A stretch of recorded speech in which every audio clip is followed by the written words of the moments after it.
এক সাহাবীর নাম আবু উমামা, নামাজের ওয়াক্ত ছাড়া উনি মসজিদে যেয়ে বসে আছে। বিশ্বনবী বললেন, কিরে আবু উমামা, নামাজের তো ওয়াক্ত হয় নাই, মসজিদে কি? সাহাবী বলে, হুমুমুন লাজিমাতনি ওয়া দুয়ুন।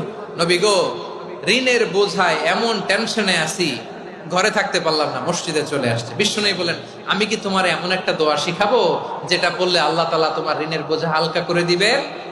আবু উমামা বললেন, ইয়া রাসূলুল্লাহ, অবশ্যই শিখাবেন। বিশ্বনবী বললেন, তাহলে তুমি পড়বা, আল্লাহুম্মা ইন্নী আউযু বিকা মিনাল হাম্মি ওয়াল হাযান ওয়া আউযু বিকা মিনাল জুবনি ওয়াল বুখল ওয়া আউযু বিকা মিন গালাবাতিদ দাইনি ওয়া কাহরির রিজাল।